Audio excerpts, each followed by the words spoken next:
Welcome back to Eco-Friendly Destinations. This week, we're focusing on art in Tarrytown, New York. Here are a few highlights around town that you should check out. Let's meet up with Colleen, owner of Chez Lula Boutique on Main Street. Hi everyone, I'm Colleen at Eco-Friendly Destinations, and today I'm at Chez Lula Boutique in Tarrytown, New York. So my boutique has everything from jewelry, gifts, and accessories. We have beautiful cashmere wraps, hats, bags, gloves, purses, everything from leather items to actually vegan handbags that you see here. There are non-leather items that are not tested on animals or anything else, and they come in beautiful styles. So you can always find something stylish, whether it's leather or it's not. We carry almost all American designers in terms of jewelry.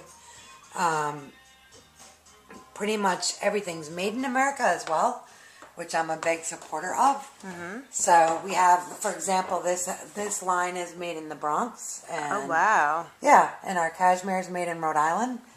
Oh wow. Yeah, so we actually, it's very American driven. I love it. Yeah, me too. I do too. I'm actually a big fan. So that kind of gives you a feel. We have scarves, we have all sorts of things from soaps and candles to the jewelry, which is what everybody loves the most. So I'll show you a couple of different things. In terms of jewelry, one of our favorite lines is Anna Beck. It's new here. Anna started a company that works with silver and gold, and they actually utilize one of the oldest jewelry making techniques in Bali. Wow. And everything's made in Bali. And she also has a really beautiful charitable piece to her organization where she'll give a percentage of the proceeds to women and children so they have medical and health care costs covered. So that's kind of nice. Wonderful. Yeah. So that's Anna Beck. Then I have some local people that are really fun. This is a girl that grew up in Briarcliff, actually. Her name's Lauren Cara. She's right here in Briarcliff, so a lot of her mom and her friends come in all the time. And then we carry someone out of the state of Washington, Miliana. As you can see, I'm a big fan of Miliana. I love that. When I My came earrings in. are Yeah. Miliana, so she's like a lot of sparkle, a lot of glamour. Easy. I noticed that right away when I came Yeah, in. you did. You liked I was this. like- They're really fun because they're on a magnetic and python closure, so it's very easy to work. The only problem is when you're out for dinner, your fork's usually attached to your bracelet by accident. So we carry things like that are unusual, and then we carry things like this, Chan Lu, who everybody knows. She's super popular. Let's continue this adventure further up Main Street. There's a colorful children's toy shop, and right across the street is the historic music hall, where world-class artists perform. Tonight is movie night at the music hall. Let's see if we can get a sneak peek into this vintage building. The historic music hall was built in 1885 by chocolate manufacturer William Wallace.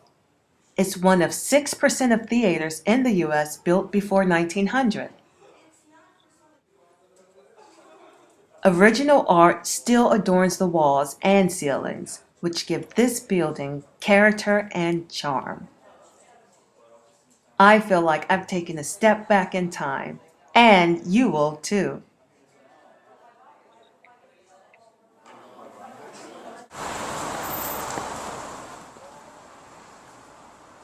Right next door to the music hall is the curio shop. Let's take a peek.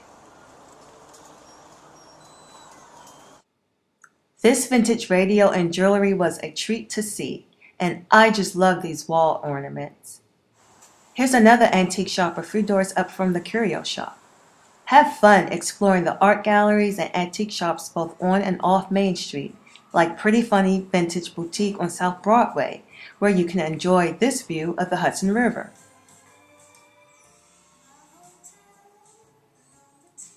I'm upstairs exploring their unique collection.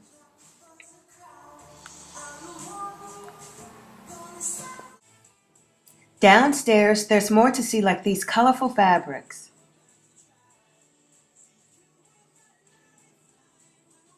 Leaving Pretty Funny Vintage Boutique, you can't help but notice these antique door handles.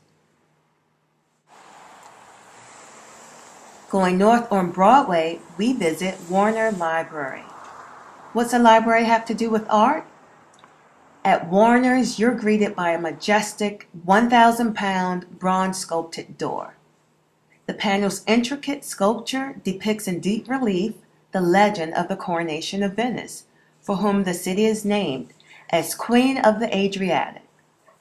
The female figure, seated on a canopied throne, is being approached by Poseidon, god of the sea, carrying his trident and attended by sea nymphs bearing the pearl-offered crown. The founders of the library, Mr. and Mrs. Warner, bought this bronze panel from Florence, Italy, from an antique dealer. The panel was from a wealthy Florentine whose mansion was being dismantled. The Warners paid $30,000 for the panel and had it shipped to New York. This door panel has been part of the library since the library opened in 1929.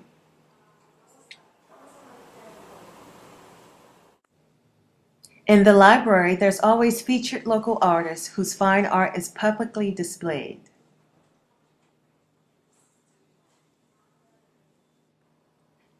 The high ceilings and decorative moldings give this library a unique charm for cozy reading. There's more art to see in the Warner Library, like this oak panel which came from the living room of the late Julian Detmer, who lived in Tarrytown. Detmer came from Chicago in 1900, where he was known as the Woolen King. It's a replica of the wood panel that was in King James I of England's hunting lodge.